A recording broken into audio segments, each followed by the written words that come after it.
Welcome back, guys, to Kieran Horn CFB, and today we're going to do an episode 2 of my Introducing the Rookie series, where I do a little bit of information about some of the more intriguing rookies coming into the league. And today we're going to be doing Atlanta Falcons wide receiver Drake London, first receiver taken off the board in the draft. Very interesting prospect. But before we get into the video, remember to click like if you liked this video, click dislike if you disliked it, leave a comment down below on why you liked it, why you didn't like it, or maybe what you'd like to see next. Maybe there's some players I've missed out that you'd like to hear me talk about, or some teams as well.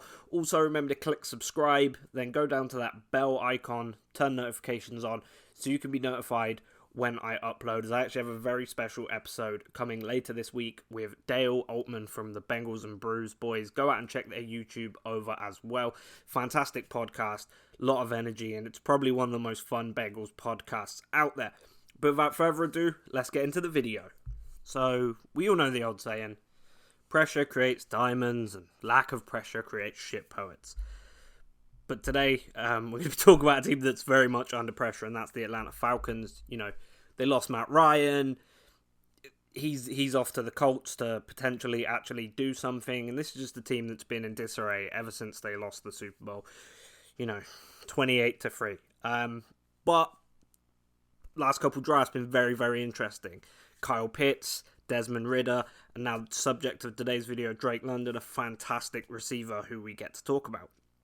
So, Drake was a two-sport athlete almost his entire life. Basketball, football, loved them both, and he excelled at both to the point where he actually got offers from both schools. So, he grew up in Moore Park, California, and he just excelled at both sports. In his senior year at high school, he had 62 receptions, 1,089 yards, 12 touchdowns, and then in basketball, averaged 29.2 points a game, 11.9 rebounds and 3.8 assists. He had D1 offers in both sports, but when USC came calling, they actually offered him an opportunity to play both sports, which is why he took the offer. He said, I love basketball, I love football, so why don't I give it a shot at both? USC, despite the football program not being, this crazy blue blood program that it has always been the past few years, it's just kind of struggled. The basketball team has been consistently pretty good, so he had the opportunity to play for two good teams. That, like I said, the basketball better than the football team, but the fact he had that opportunity meant a lot to him. And in his redshirt freshman year, he actually ended up making a contribution to the team. Now, it's more common with wide receivers to play in their redshirt freshman year than it is quarterbacks and stuff like that, but he had a few good games. He played in all 13, racking up 39 receptions, 567 yards, and 5 touchdowns. But funnily enough, all his touchdowns came towards the back end of the season, catching a pass in each of his 5 final games of the season, which actually, people took notice. Pro Football Focus listed him to the freshman All-American third team, and he also made the Pac-12 Freshman Player of the Week honors against California after he had 111 yards and a touchdown. And then the week after, he broke his career best when he had 142 yards and a TD against UCLA. Now, the 2019 season, obviously, he contributed, but these weren't the stats that you're expecting out of a first-round wide receiver per se. He also, at the end of this season, then went on to play basketball, but he only made 3 appearances, averaging just a rebound a game, which, it's a different level of basketball, and he's very much tuned for football at this point. Then we go to 2020, which 2020 was a very strange year for college football athletes. Well, I mean, for all athletes, because of COVID, and the Pac-12, as a conference, just didn't handle it well at all. But, the NCAA did the right thing, gave everyone like a extra year of eligibility, so on and so forth. I thought that was great for them because they knew there were a lot of problems and a lot of athletes just didn't have the opportunity to perform at the top level, and Drake London was one of those guys. He only played in 6 games, but he put up 502 yards and 3 touchdowns, but he did make the 2020 All Pac-12 second team and made the Pro Football Focus Pac-12 first team. Now, after this year, obviously, Drake's a little bit disappointed, but he got that extra year of eligibility. Now, in 2021, he could finally break out and prove that he was the first-round talent he'd been telling people. So in 2021, he would finally be able to become a top receiver.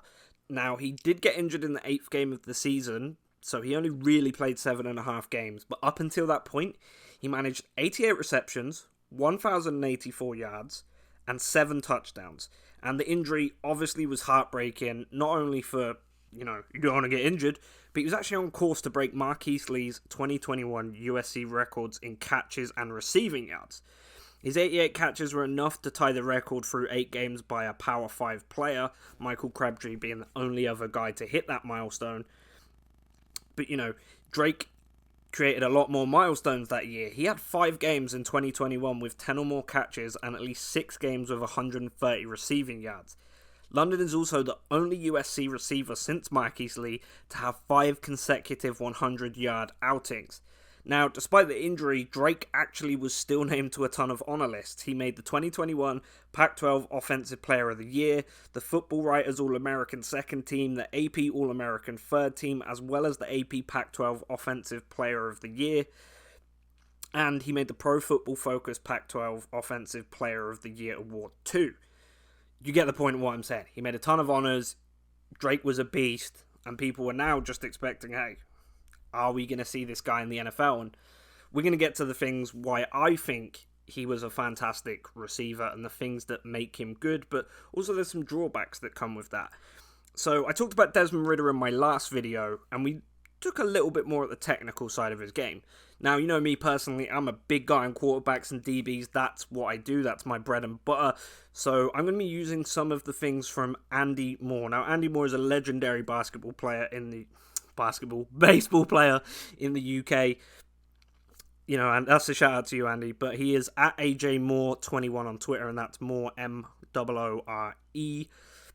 So I'm going to use his technical analysis from the Full 10 Yards Draft Guide, just so I can get a bit better of a grasp on London's game, as through this draft cycle I was pretty much addicted to QBs and corners, as that's what I was doing for the Full 10 Yards Draft Guide as well.